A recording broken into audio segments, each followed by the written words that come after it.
Good morning, everyone. Welcome to another episode of Café con Jen. I am your host, Jennifer Isabel. Today we are talking to Don, the man, the experience, whatever you want to use after Don. His real name, his government name is Donald Hobson, and he's the owner of Mega Elite Fitness. He has been my personal trainer for 2 years. I believe so. About 2 years before COVID, when people were able to visit gyms and work out and do normal stuff. Don, thank you for joining us.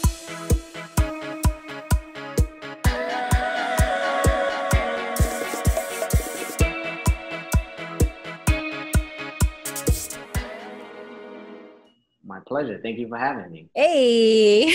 Hey.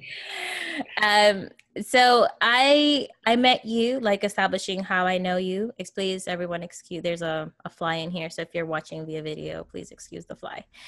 It's just disrespectful in my interview. You can't but see whatever. It just look like you slapping yourself. It's like there. It's like I'm here. Like I want to make an appearance on your show. So I met you through a recommendation. I was looking for personal training, and someone recommended you, and then you happen to be vegan as well. So we connected on that level too, and we always have amazing chats. It's fire, and we always talk about so many different things. I know. And it just made sense for me to bring you on. Well, I'm glad you did. It makes me feel important. You are important. I thank you. I just wanted you to say that. Thank you. You set me. No, but I think it's facts. Like, I also don't think that Café con Jen is about just bringing, and I say this a lot, and I just going to sound like a record player. I don't want to bring on people just because of their name or their image or their brand. Because I feel like you can have an image and a brand, but have nothing to contribute to other people that are still aspiring to get to where what your brand or your image is promoting. For example, like if you are the 100% at like salsa and all you know is salsa, that's amazing and fantastic. Yeah.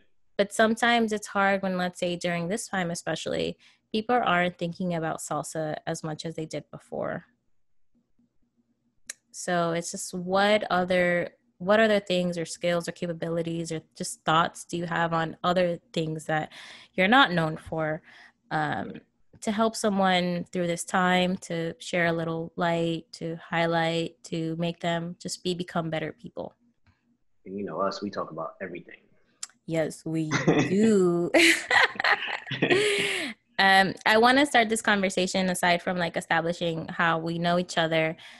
So we've talked a lot about like society and like movies and public events that are happening, like whether it's in the dance scene or celebrities. But I don't want to continue this conversation without recognizing that you are Black, and that in this time, I am. Yeah. What did I say? Did I say that you're not?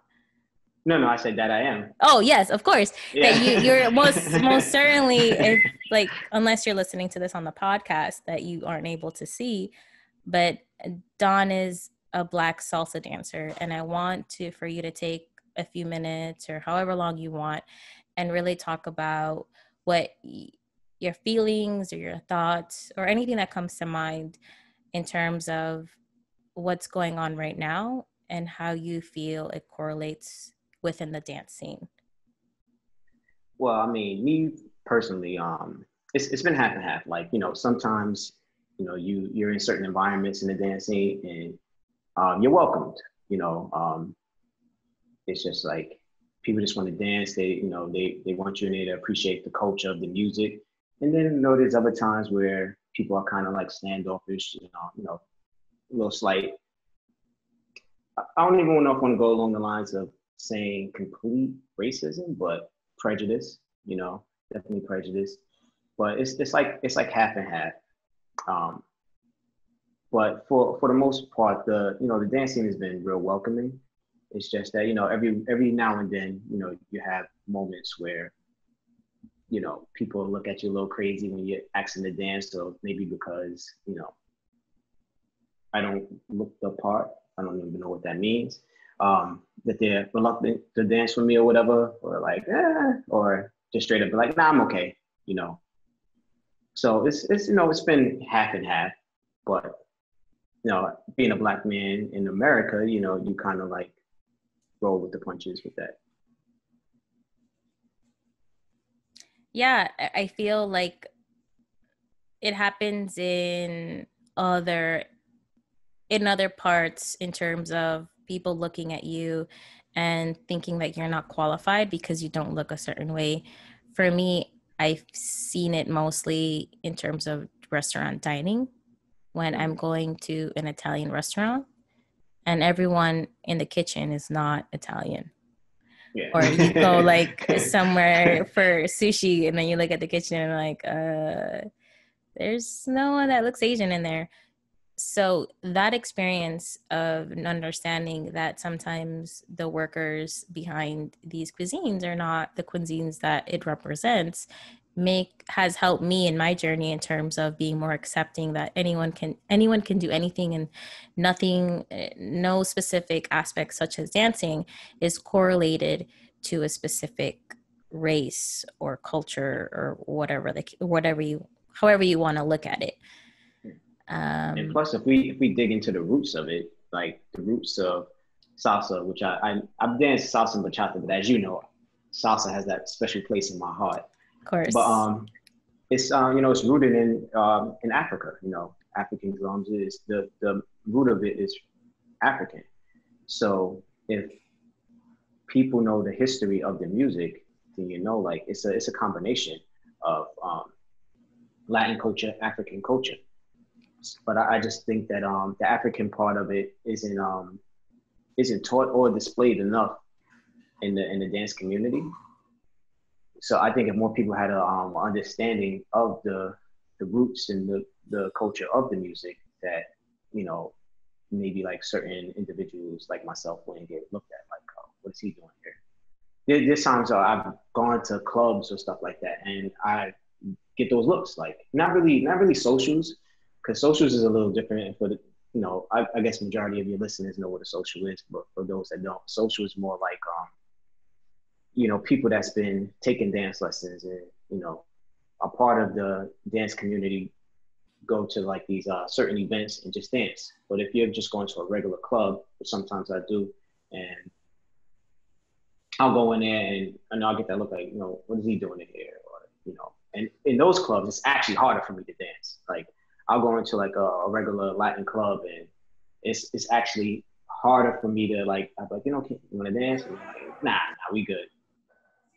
So I think yeah, a lot of times if people just know the culture of the music, then it'll be a little bit more acceptable to other races. That makes sense. I think what's really surprising and amazing is that if you go to Japan, I had a friend who is Black and went social dancing at a club in Japan, and he described that he didn't stop dancing. There was a circle around. Oh, there was a circle around him. Just people. I guess they're not. The norm is not to see someone who looks like him and that dances bachata or salsa like him. So they're just so, oh wow, like they're so amazed by it, and they're just like, oh, I want to dance with him. So taking that same experience and putting it in America is it just kind of ties into like the history and how Black people are just viewed overall in our society. That's definitely the stem of the problem. Yeah. You know, we're viewed very negatively. I was going to go into a big old thing about it. I'm just going to say we're viewed very negative. And that you know, flows over into everything in America. That flows over into music, that flows over into dance, that flows over into just walking down the street. So what I would say I'm grateful for this pandemic time, that the events that took place happened, is because it kind of opened up a lot of people's eyes to things that I thought like a lot of people already knew about.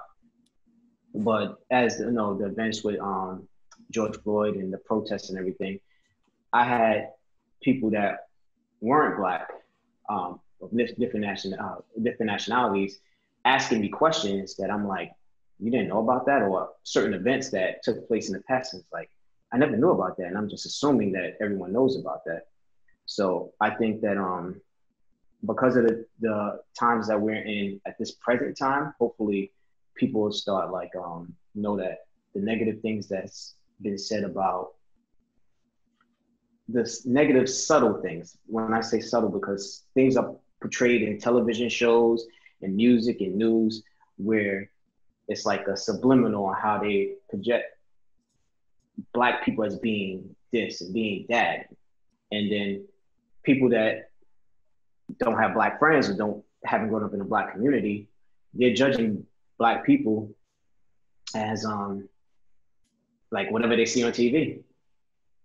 And I think now like things are being put out there where people are starting to pay attention and like how am I gonna say it? They're actually like doing their research.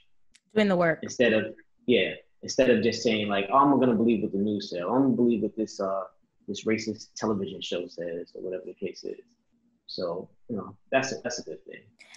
I think what all of this has come to light, for me, it was more like, okay, we haven't watched Ava's films on like 13, and we haven't watched When They See Us. Like this is new. Yeah. So that was one thing that I just saw a lot of people really accepting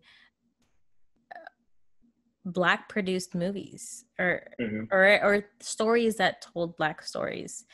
Yeah. For me, I've always, that's my thing. That's my jam. Like I want to learn more on how America is not 100% what it's selling outsiders to be. And now, like Netflix now bringing Moesha and all these other shows that I grew up with, I'm just like, like I think everything is about this time has put into light intention more than ever. So if you're an all lives matter, you're intentionally being an all lives matter person. If you're a Black Lives Matter person, you're intentionally understanding what it means to just say what Black Lives Matter means. And I think that's the sum of it, is like understanding my friends and like, okay, there's no more excuses. There's no more, I was too busy. There's no more, I didn't understand. Like there's a plethora of resources. And now you choosing to support one thing or the other, or wanting to know more, not wanting to know more, is 100% your intention and just who you are versus you just didn't know. Yeah. Like it's to the point now where it's like you pretty much you're picking a side. I don't want to put it in that form, but it is like if you come to me, you say all lives matter, you're pretty much being selfish. You're not looking at what's going on, and we can't be cool because to me, you just pretty much pick the side of the oppressor. And you know, I can't rock with you if you with the all lives matter, because everybody matters, but at this particular time, all lives are not being attacked. Melanated people are being attacked, and that's what the focus has to be on until that changes or gets better. And the same thing about like how you were just saying, like me and you, we done watched 13 and all these other documentaries that people are watching now. It's out there. So if you're not watching and if you're not doing your research, then there's no more excuses because it's out there, you know. Just even me using the word, and we spoke about this before, I use the word Black people because that's what everybody's, but it's deeper than that, you know. I like to use the word melanated people because Black is not a nationality, but we're not gonna get into that. We only got limited time. But that's for another show, whatever.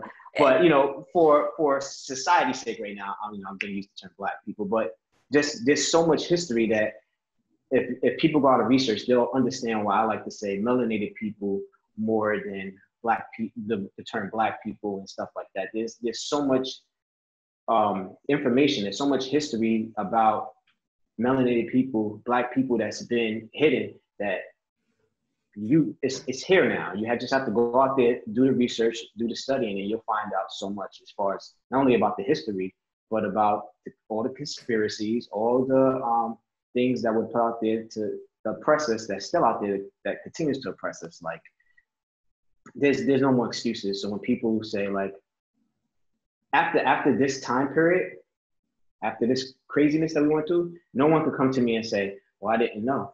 I'm like, well, you should learn. Yeah, you're gonna learn today. Yeah, exactly.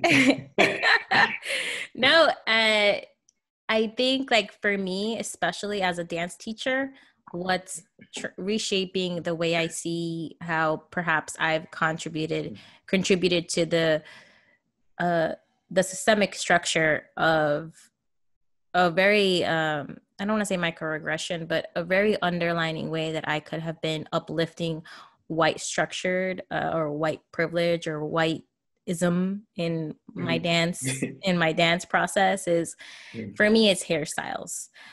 I think for a very long time I've tried to apply all of my follows a certain hairstyle that looks a certain way, that doesn't support their natural hair, and forcing them to relax or straighten or put their hair in a certain way that is against their natural hair. And just putting into myself, questioning myself, is why is natural hair not okay? And why is my natural hair okay, but why is their natural hair not okay? And it's not where I've seen their natural hair as not okay, but seeing as their hair as not the standard for a stage. Well, that's a society thing as well. Because if we look at television, beauty pageants, modeling, everything like that, natural hair is not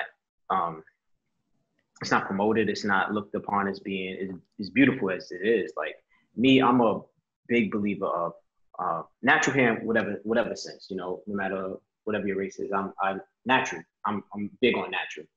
So, because me, natural is beautiful. So if to me, natural is beautiful, just promote natural. That's true beauty. So if you go on stage, instead of having all of these fake hair and extensions, which I am not a fan of, sorry ladies, just wear your natural hair, no matter what it is. It's beauty. To me, naturalness is beauty. And I think that digs deeper into just the pressures of society into our dancing, because you touched on it before, the Black roots of salsa and bachata, and this really aggressive push to push out any type of conversation of Blackness in our dancing, where we talk about it has Cuban roots and he has like Puerto Rican roots and all these, but the lineage of connection stops there. Like bachata and salsa, they came from the Cuban immigrants or the Cuban enslaved people that lived in Cuba, right? But we're not talking about like, okay, but it didn't start in Cuba. Like, can we be more intentional about saying African people developed these instruments, or a version of these instruments? It was born in Africa, and when they migrated to, not they migrated, but they were captured and forced into enslaved labor. They brought that with them, right? It wasn't born in Cuba, kind of like that shift of conversation. Again, it deals with the intentionality of it, and this need for even myself in terms of my culture is like this need to better the race conversation of like, your skin should be lighter, like stay out of the sun. You don't want to be dark. You should marry someone who has good hair, and like good hair versus bad hair.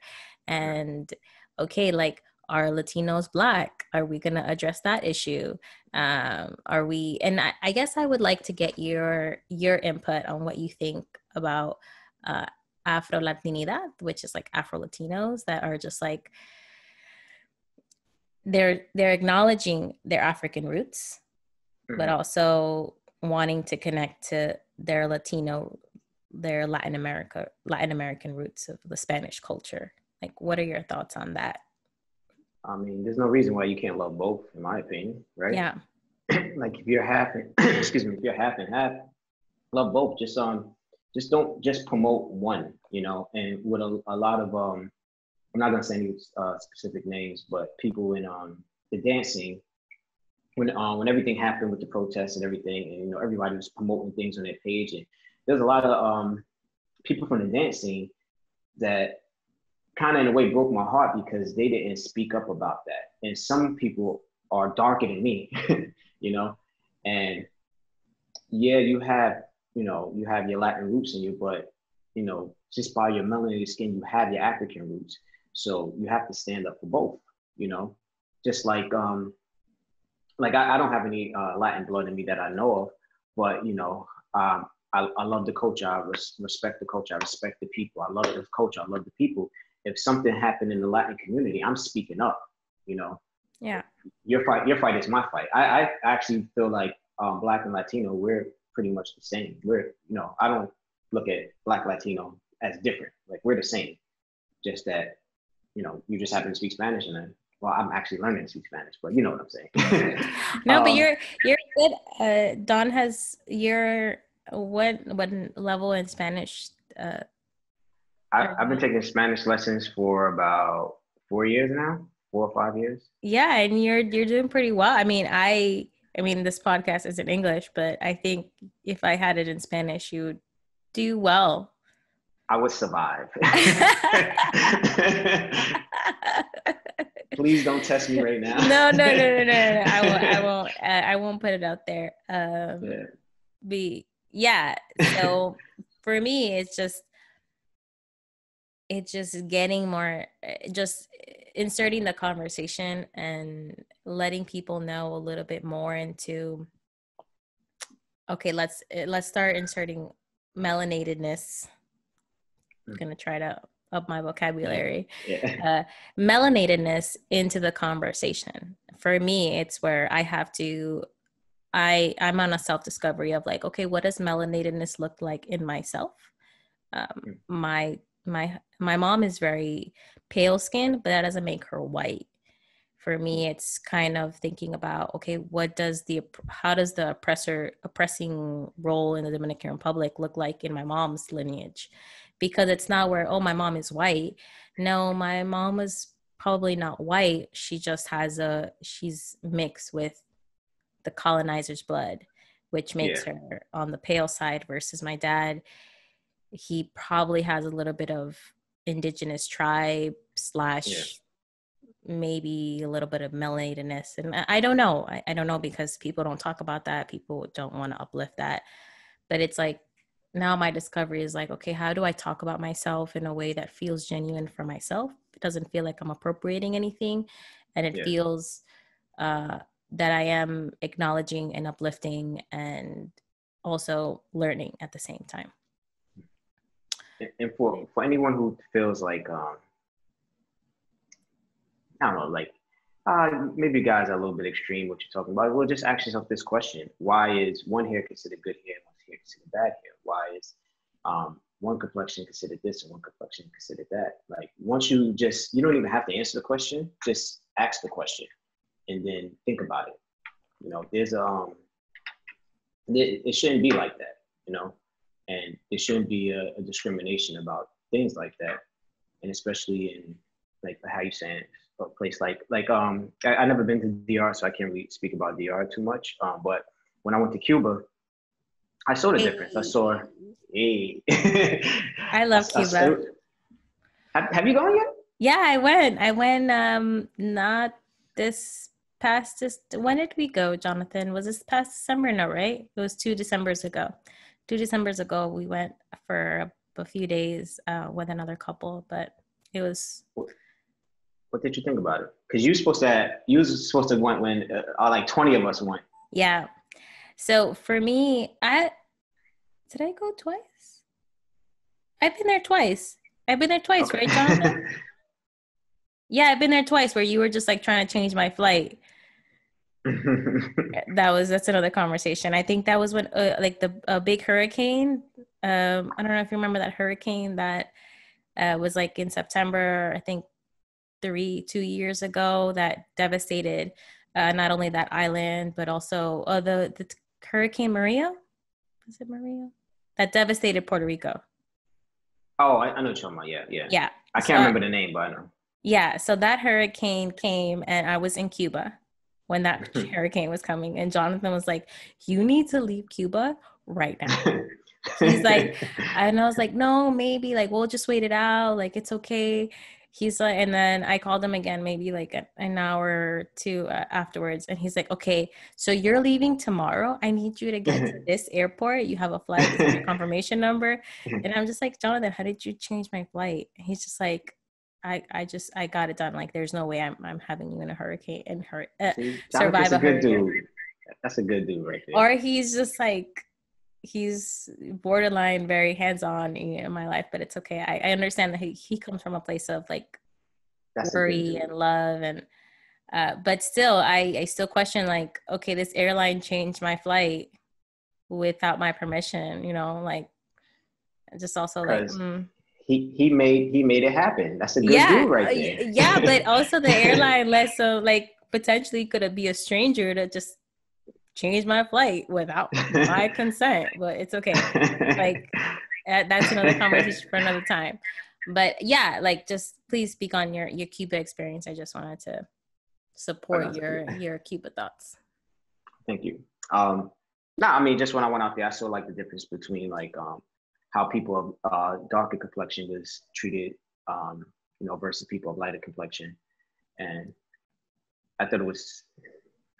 I won't say I thought it was strange because I've seen it happen even like in in America and everywhere else. But yeah, it's just like you think that everything just is like the way it is in America, but when you go to different places, you kind of see the same thing, and it just homage that damn, it's not even an American issue. This is a world issue, and it's enlightening where you're like, all right, so I got to think different, mentality's different, but at the same time, it's kind of sad. At the same time, that we live in a world that thinks like that.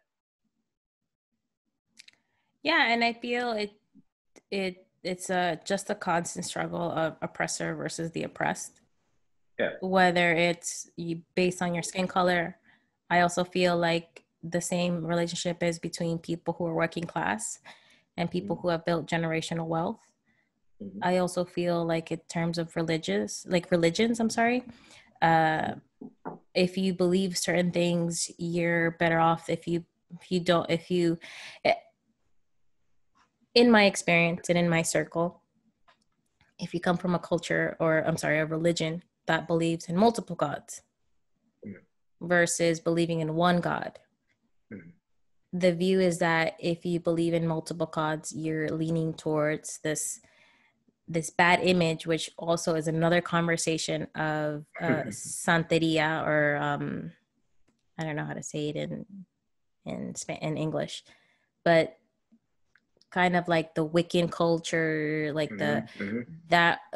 these things that people believe in that are like Satan-like. That's how extreme it's been in my experience, where people, if you talk about having different gods for different purposes, it's like, oh, like that's like the devil's coming into you, or things like that.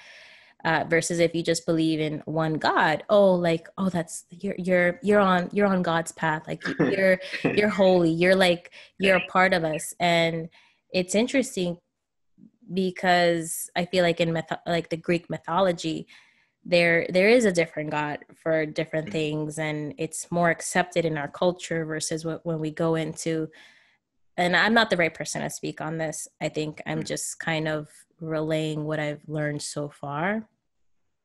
But in Latin American countries and islands, people believe in more than just God. And depending on the skin color, I think especially like when we talk about, I can talk about it because I've seen it, is Haitian culture, their religious stance versus Dominican culture on religion is very different. and one tends to, man, I don't know how to, let me Google it real quick. I don't know how to say, Jonathan, are you on your phone? Can you look up Santeria? I don't know how to say it in English. I mean, the way I've heard it is the way that you said it. Yeah, right. But what's the Yeah. English term for it? Mm-hmm. We're gonna have our our production. We'll do it real quick. Yeah. Way of the Saints. Way of the Saints. Okay, I would have never known that. Yeah, I wouldn't run that either. But it's like Santeria and like these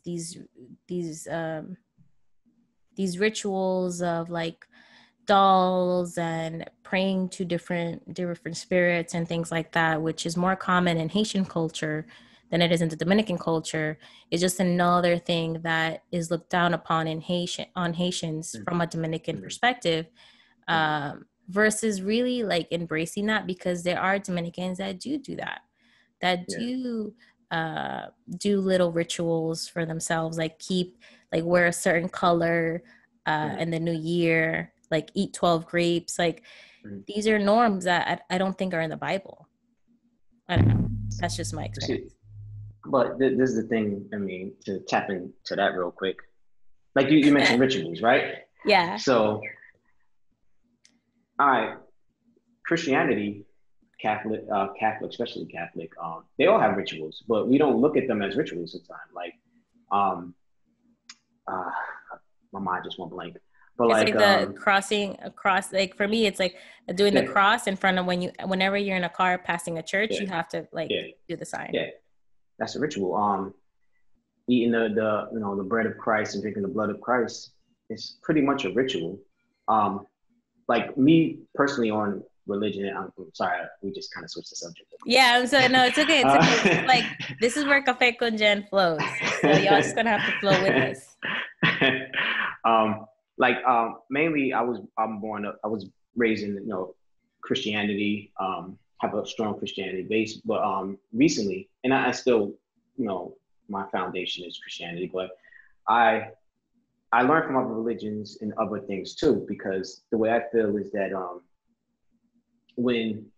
and this is my theory, people don't have to agree, when the world was created, there was one belief system, right?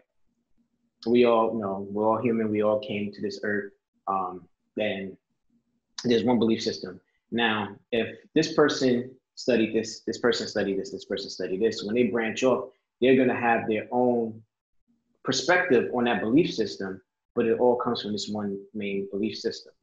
So with that, if somebody is, I don't know, I'm trying to think of a bunch of different Muslim or Christian or Catholic or whatever, Buddhist. If you look into each one, Buddhist, they all have a perspective of that kind of connects, So like for the longest, I was like, nah, I don't want to hear anything about that. And then I got to a point in my life where I started looking at things and I'm like, well, that makes sense.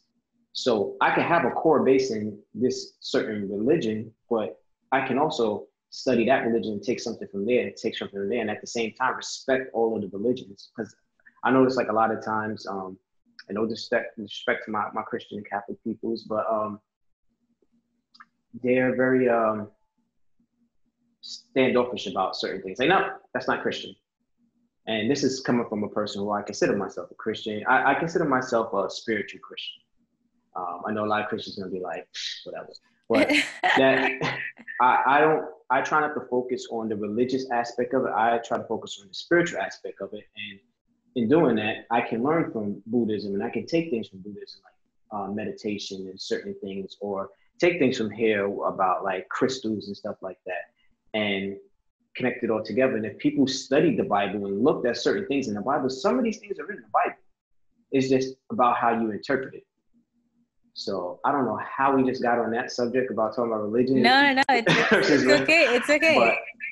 But like, yeah, I think people need to be just like that. You need to be open-minded with race. Religion is the same thing. Religion is one of those things. Like I know like when my Christian peoples and family members, they don't be like, we got to talk with you. But this is how I feel. I feel like I want to concentrate on more being spiritual than religion, because religion puts you in a box. And when you're in that box, you don't learn, you don't grow, and you don't connect to a higher source. I believe spirit, when you try to be more spiritual and look at every aspect of life and of religion, because every religion has the one common thing, and the one thing in common is that they want to connect to God. And I feel like if you're spiritual, you'll connect with God instead of just boxing yourself out in a religion that you never really connected to your spirituality. I got a little deep for y'all. Sorry. No, it's this feeling of being in a box, I feel like relates to another thing that we connect on is like veganism. And yes, for me, being 2 years vegan, 2 years, Jonathan? Ish, yeah, nice. 2 years, yeah. Nice. So going on 2 years veganism, what I've learned is I know what I don't want for myself, but that doesn't mean that I am coming from a place where like one of those badly represented amongst the vegan community as like the crazy vegans, where you're you're just like, I don't want to say it's not crazy. It's just like you're just so passionate to a point where you're obnoxious about it. Yeah. Recognizing that my journey is not your journey. So if you are on a vegan journey and you eat cheese one day or you eat eggs one day, again, that's not kind of something that I want to do, that I want to have like this, I guess, quote unquote, cheat mentality of like having a cheat day or cheat meal. But if that works for you, do you, boo boo? Like that's your journey. Again, not having a box of like your diet, or not diet, but your eating lifestyle. Like, so if you want to be a pescatarian, if you want to be a vegetarian, if you want to be, I don't know what other isms or not isms, what other Aryans there is. And I feel like you can relate to that because you were a pescatarian before becoming vegan. Yes, I was pescatarian for, I can't remember how long, because I gradually started cutting things out of my diet when I was like 12, I think, or something like that. That's when I first stopped eating pork, and then I think I was like 19 when I stopped eating beef, and then eventually I became pescatarian, and then I've been vegan now for about 3 years. Nice. Actually, July made 3 years. Congrats. And thank you. And no, I feel you about the box. Like, I think I used to be, when I first started, I used to be one of those, and some people might even say that I still am, but one of those like, you eating cheese, you eating that. but and like you said, I think it was coming from more from passion than like trying to criticize people. But now, like I've learned to fall back, because when you have that type of mentality, people like just get turned off, and they don't even want to listen to you now. They don't hang out with you no more. Yeah. Like, I don't invite him. He gonna judge us. I know. So like, I let people do it. Do whatever is good for you, and as much as you can. Like, there's some people that they can't jump into veganism, but they want to like, oh no, I'm gonna try to like do pescatarian. It's cool, do pescatarian. Take your step. Just do what's good for you. And I know I try not to, like I said, I'm passionate about it. But at the same time, somebody might come at me crazy because I have a leather belt on, and they'd be like, well, you're vegan, but you got a leather belt. I'm like, yeah, I mean, I bought this, well, just throw it away. But I mean, I bought this like 3 years ago, and it's like, it's like $100 belt. So I understand, like, certain things you got to gradually like step into, So yeah. I've learned to like kind of step back and let everybody do what they need to do as far as being a vegan. But if you can become a vegan, or you're interested in it, try it. Just take your time. It's a good experience. I love it.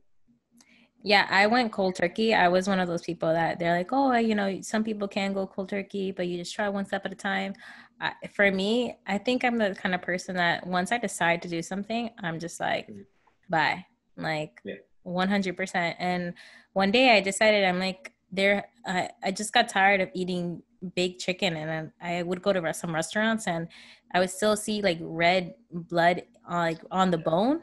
And I'm just like, I'm done with this. Like, I can't be taking my chances, and like, I don't want to eat grilled chicken for the rest of my life because my trainer was like, you need to get your protein up. And I was just like, I'm done. Like, I'm 100% done. Yeah. And I think what veganism has done for me in terms of, it's just, I don't feel bloated anymore or like sluggish. Like for me, I have a partner who's not vegan.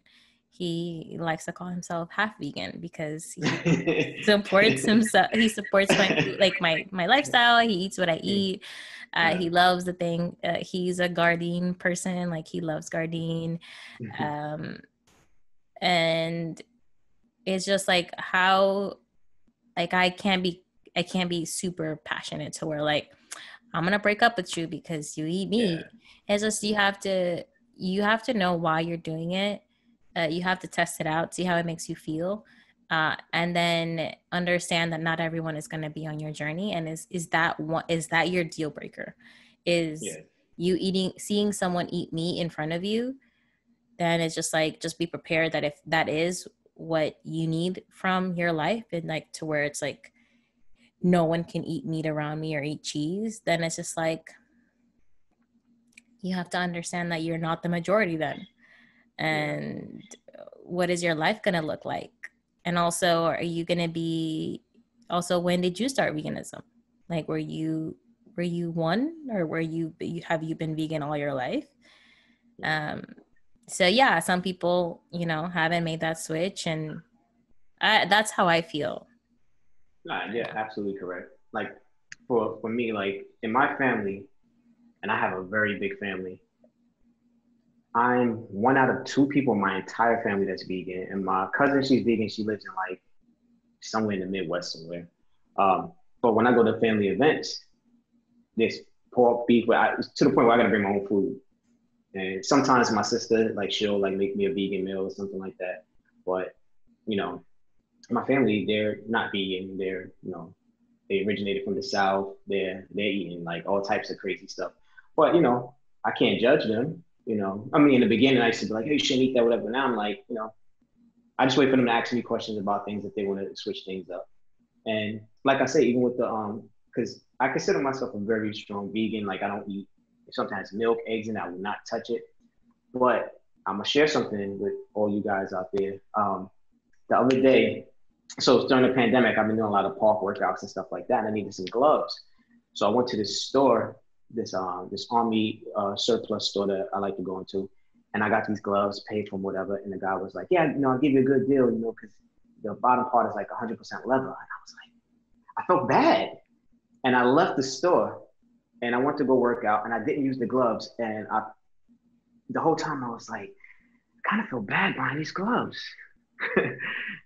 So that's part of my journey that's never happened before, because like I said in the past, like I've had leather belts and stuff in the past that I'm like, I already bought it or whatever. But the fact that through my vegan journey, like when I get into something, I'm pretty passionate about it. So I watch documentaries, how they treat animals, how this is done, and it kind of like, I don't know, for the whole day I'm like, I don't feel right about this, to the point where I still have the gloves in the bag. When I went back to return them, the store was closed. Damn. So I was like, I'm wait till they open back up, and I'm gonna see if they got a different pair or something like that. And if not, then I'm just I'd have to chuck that one up to learn experience. But if you try to be vegan, you're gonna be on a vegan journey where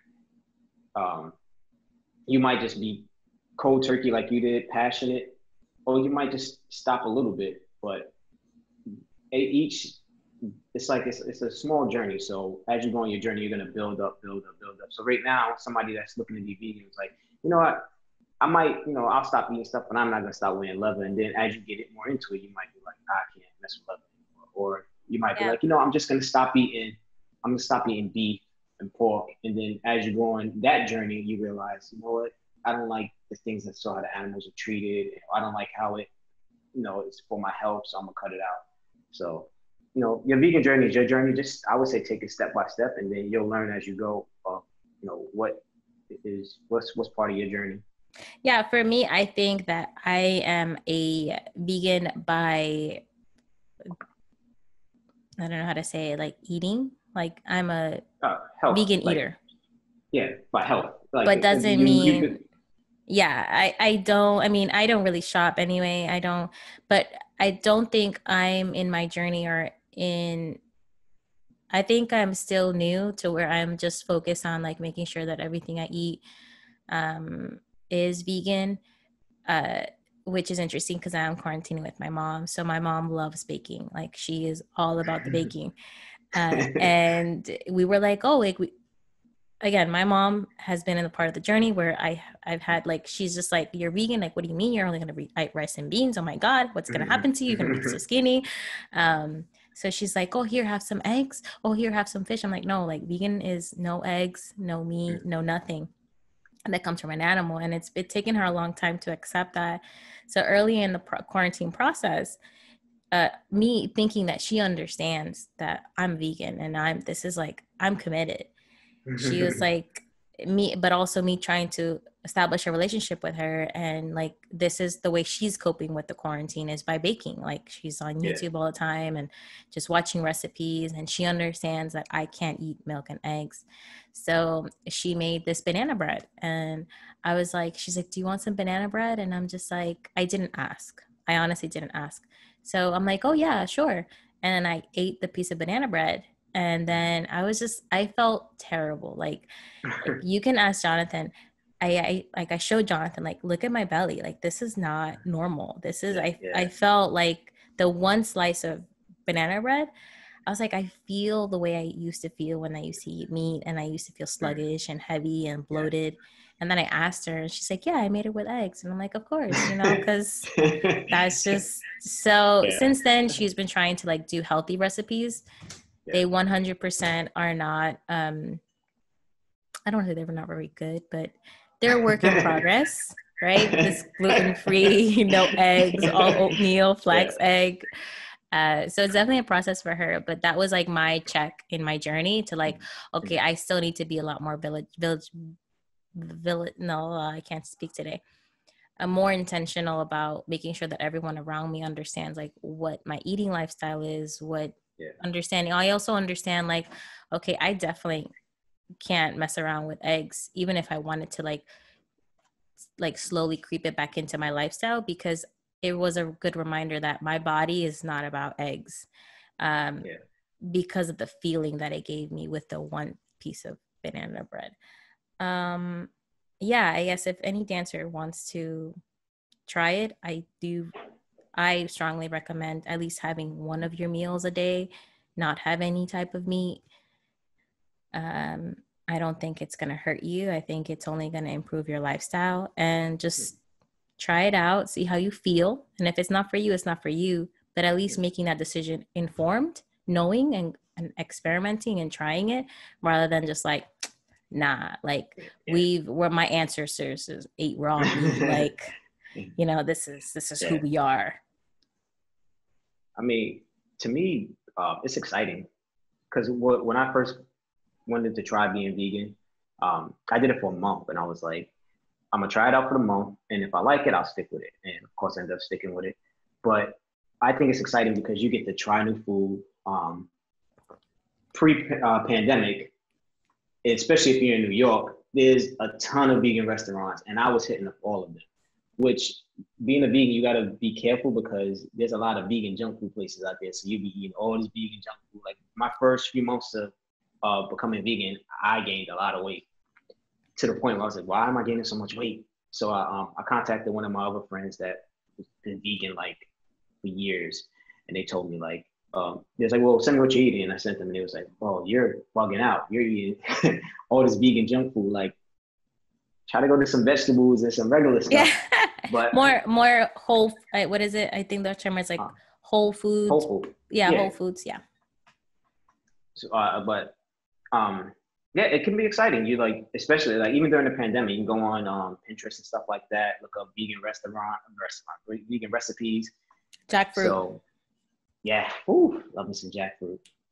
So if anyone out there is from a Latino household, or so if you've grown up with something called ropa vieja, and you take some jackfruit and you shred it out, like, it's not exactly like ropa vieja, which is, I think it's like more Cuban, like Cuban inspired, but it's like that minus the cholesterol and the sluggishness and the bloatingness. It's just really something that has really changed my life in terms of thinking about when I think about shredded beef or things like that. And if any of you guys are like looking to be vegan and know how, just hit me up. Yeah, Don. On my Instagram. Yeah, drop it, Don. Oh, at the Real Hop. That's my personal one. TheRealHop, or at Mega Elite Fitness. That's my business one. But hit me up. Just if you got any questions. No, I ain't charging y'all or nothing like that. Just hit me up, ask me, and I'll help y'all out. But try it. It's cool. It's not as crazy. Like my family, anytime I offer them anything vegan, they make this face. It's like, vegan. And I'm like, it's potato chips. Potato chips are vegan. As soon as they hear the word vegan, they just bug out like, oh, vegan.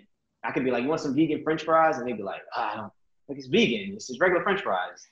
But even though I've learned that French fries are not always vegan. That is true. That is true. Through like my journey, because Jonathan loves eating fast food, and I'm all about like, if I'm hungry and I'll just take one of his French fries. But I've learned like not all fast food restaurants like McDonald's, like I think they use beef oil, right? I think it's beef oil. Yeah. So you it's definitely just like, gotta ask when you go out.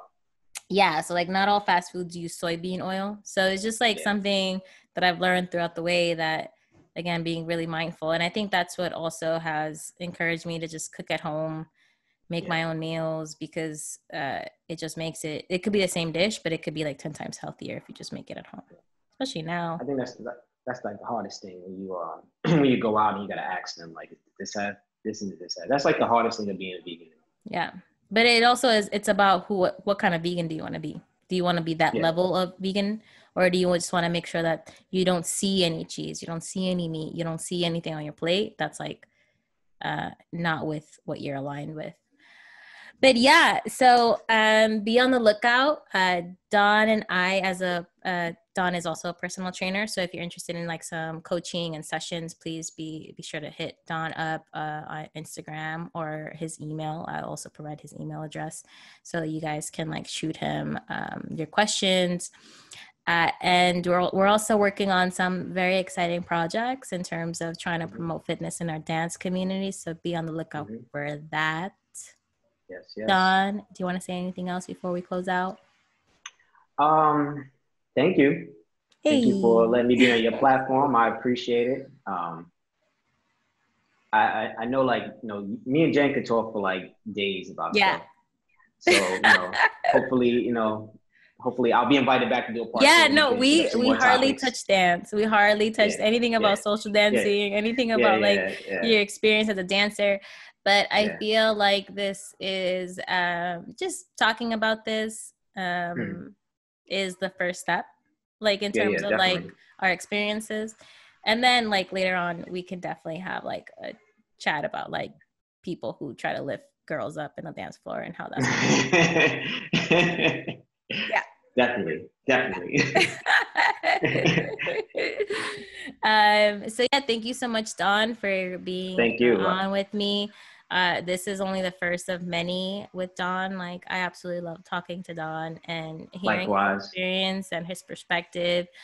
So yeah, and with that, we're gonna close out today's episode. I want to thank Don for joining me. And if you want to follow Café con Jen, or listen to any of our previous, or be on alert of our next upcoming episodes, to follow us on Apple Podcasts, Spotify.